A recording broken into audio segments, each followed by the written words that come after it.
Orgasmic enlightenment, where the sexual and spiritual come together. I'm Kim Anami, and I'm a holistic sex and relationship coach and a vaginal weightlifter. In this show, we explore all things intimate. I believe that our sexual energy is life force, creative energy, and we can use it to shape our worlds, strengthen our relationships, and self-actualize. I blend the most avant-garde information from neuroscience, ancient sexual practices like Tantra and Taoism, to renegade wellness modalities to show you how to create gourmet sex in your lives. Come one, come all. The Psychedelics of Sex. Want to get high? Have more sex. Orgasms are my gateway drug, my gateway to higher states of consciousness, awareness, self-realization, bliss, and healing. They pack quite a punch. Sex and orgasms have been my drug, or shall I say, method for altering consciousness and reaching higher planes of existence of choice for the past 30-some years, and I use them nearly every day.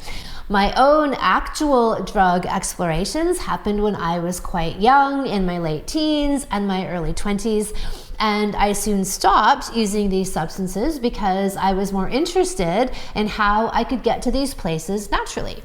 If a substance could simply turn on a part of my brain, then it was totally possible for me to learn how to do that without the external stimulus. I loved the idea of the journey within, how all of these dimensions are available to us at will. So I began exploring other ways of altering reality, like meditation, intense exercise, and even the act of my own demon hunting and healing as ways to change and elevate my state of consciousness, and of course, sex. From an early age, I had some of my most mind-blowing, consciousness-expanding, and life-changing experiences via my own vagina. They were cataclysmic, and I felt like I was actually literally being reborn. In fact, the ways that I have described cervical orgasms over the years in an attempt to liken them to something that people may be more familiar with is like taking the drug ecstasy. You have a full body high, every cell feels like it's vibrating with its very own orgasm. Your heart feels wildly open and compassionate to yourself and everyone around you. You have superpowers of intuition and telepathy. You speak differently, you move differently, you embody the highest parts of yourself.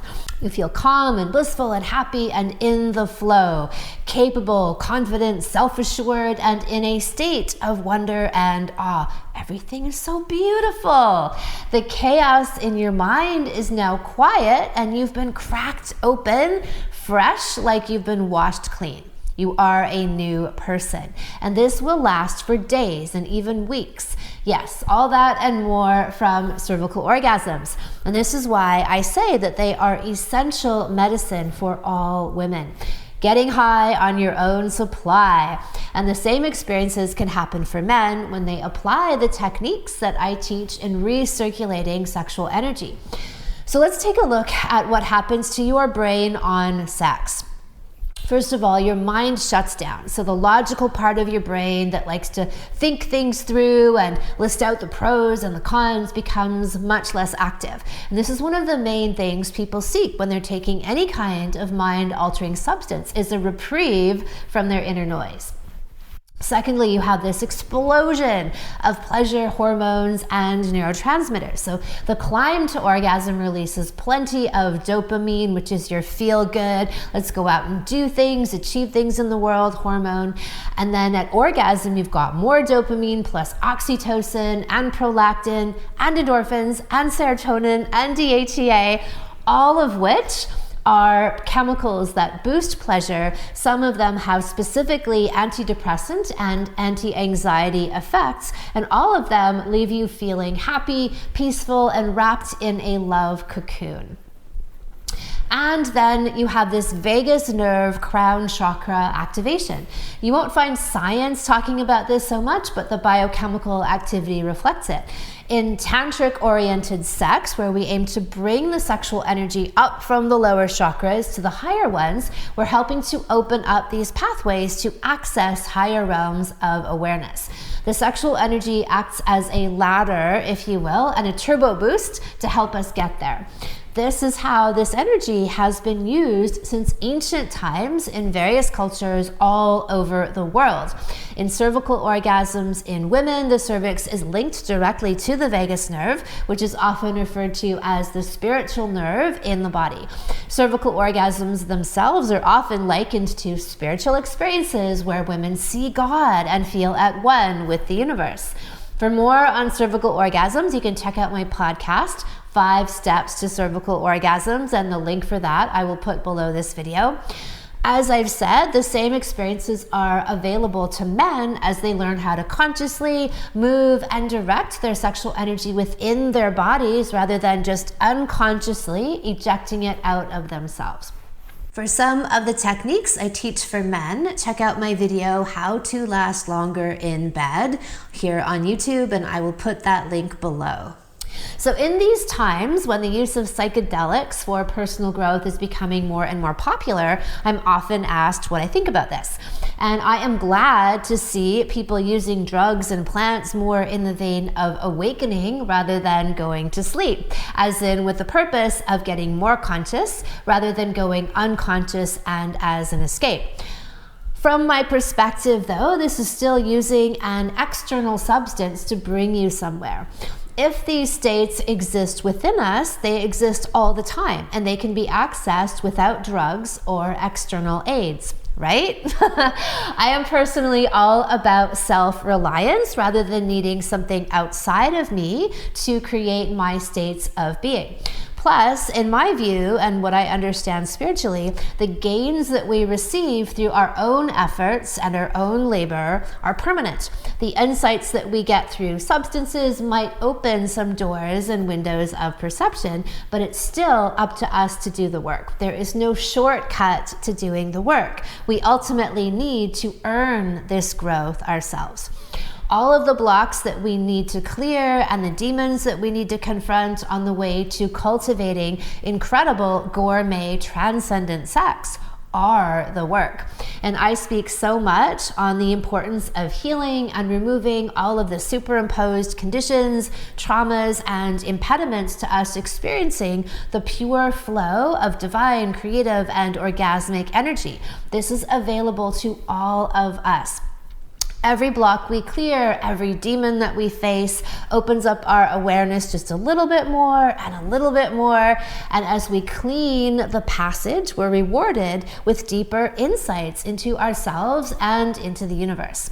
Whenever I need to boost my mood or dive into my creativity or connect with myself, I go straight to the source. My genitals. I have lots of tools I use to tune into this energy and harvest it and then channel it in my body for rejuvenation and then out into the world at large as my creative expression. I often say #powered-by-vagina. I often talk about my coffee breaks I take during my workday to fuel up on creative juice. I don't do coffee, I do orgasms. It's true, they're extremely potent. I grab my partner's cock or my jade egg or one of my couture dildos and I head to bed. I spend 20 to 40 minutes there revving up my sexual energy, this life force energy, and then I go back to work. And if you're asking about what about my 3-hour sex dates, well, those are on a separate time. These are like midday, mini breaks to get some energy for myself. The routine I follow that I recommend for people is my meditate, masturbate, create sequence. This can be quick, like a 15-minute pick-me-up session, or as long as you like. Here's how to do it. Step 1, meditate. Take a few minutes to elevate your state of consciousness from the get-go. I have a daily meditation practice and I often use mantras to help still my mind, and the sound vibration of these charged words will also help to elevate you. One of my favorite words to chant is HU, HU. This is an ancient name for God, spirit, energy, the universe, whatever you want to call it, and it's found in all kinds of different writings and cultures all over the world. So you inhale, and then on your exhale, you chant. You. Step 2, masturbate. Pleasure yourself however you like and breathe. Take long, steady, deep breaths, aiming for a 4-count inhale and a 4-count exhale. Throughout, and especially as you get to the edge of orgasm, breathe even more deeply. Step 3, create. Now go and do something, whether it's painting or writing or gardening or cooking or going back to your regular work. Be aware that you now have this creative and mental boost, and you feel and visualize and imagine that you're channeling this energy out into everything that you do, wherever, whenever you are. This is available to you at all times, literally at your fingertips, that you can switch on. And what you'll find, and I've talked about this in my Energy Sex podcast, in my Let's Have Tantric Sex podcast, is the more that you open up these energy channels in your body, the more energy flows through them, the more you feel pleasure, the more that you feel the power of your sexual energy. Your ecstasy, your divine intuition, creative inspiration, and self-realization are all in you, waiting to be activated via your own heart and genitals. The truth is in there.